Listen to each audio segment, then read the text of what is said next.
ఇవాళ దేశవ్యాప్తంగా కార్గిల్ విజయ్ దివాస్ ను జరుపుకుంటున్నారు. కార్గిల్ విజయ్ దివాస్ సందర్భంగా రక్షణ శాఖ మంత్రి రాజ్నాథ్ సింగ్ సహా పలువురు ప్రముఖులు అమరవీరులకు నివాళులర్పించారు. మాల్దీవుల పర్యటనలో ఉన్న ప్రధాని కార్గిల్ అమరవీరులకు నివాళులర్పిస్తూ ట్వీట్ చేశారు. కార్గిల్ అమరవీరులు దేశ సేవకు తమ జీవితాలను అంకితం చేశారని కొనియాడారు. అటు సైనికుల జీవితాలు చిరస్మరణీయమని అన్నారు రాజ్నాథ్ సింగ్.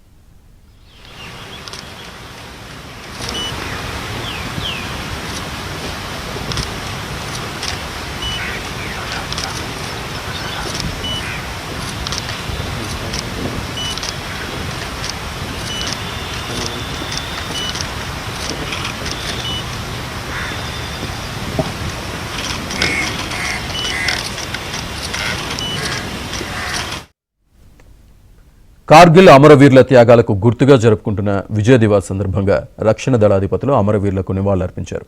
దేశవ్యాప్తంగా ప్రముఖులు, ప్రజలు కార్గిల్ వీరుల త్యాగాలను గుర్తు చేసుకుంటూ కార్గిల్ వీరులను స్మరించుకుంటున్నారు.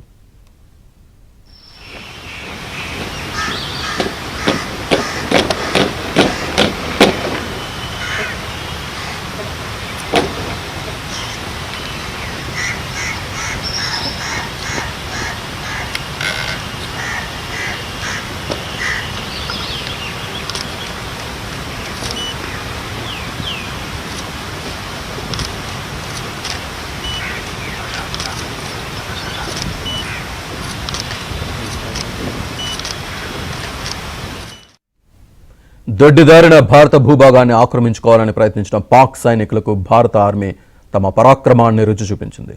ఆపరేషన్ విజయ్తో కార్గిల్ నుండి పాకిస్తాన్ చొరబాటుదారులపై యుద్ధబేరి మోగించింది. నాటి సైనికుల పోరాట స్ఫూర్తిని నేటికి చిరస్మరణీయంగా అమరవీరులకు యావత్ దేశం ఘన నివాళులర్పిస్తోంది.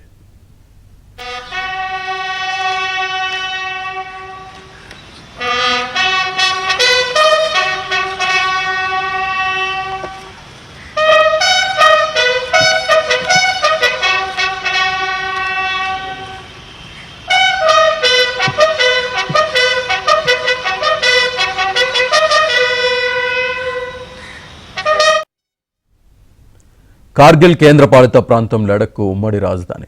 1999 మేలో పాకిస్తాన్ సైనికులు, ఉగ్రవాదులు కార్గిల్ ద్వారా భారత భూభాగంలోకి అడుగుపెట్టారు. దొడ్డిదారిన భారత భూభాగాన్ని ఆక్రమించుకోవాలని సూచన పాక్ సైనికులకు భారత ఆర్మీ తమ పరాక్రమాన్ని రుచి చూపించింది.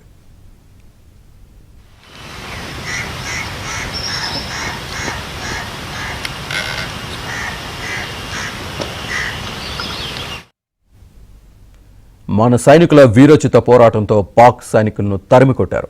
ఆపరేషన్ విజయ్తో కార్గిల్ నుండి పాకిస్తాన్ చొరబాటుదారులపై మోగించిన యుద్ధ బేరీ 1999 జూలై 26న ముగిసింది. 60 రోజుల సుదీర్ఘ యుద్ధంలో భారత్ జయభేరి మోగించింది. ఈ క్రమంలో అనేక మంది భారత జవాన్లు ప్రాణాలు కోల్పోయారు. వారి త్యాగాలను గుర్తు చేసుకుంటూ ఏటా కార్గిల్ విజయ్ దివాస్ నిర్వహిస్తున్నారు.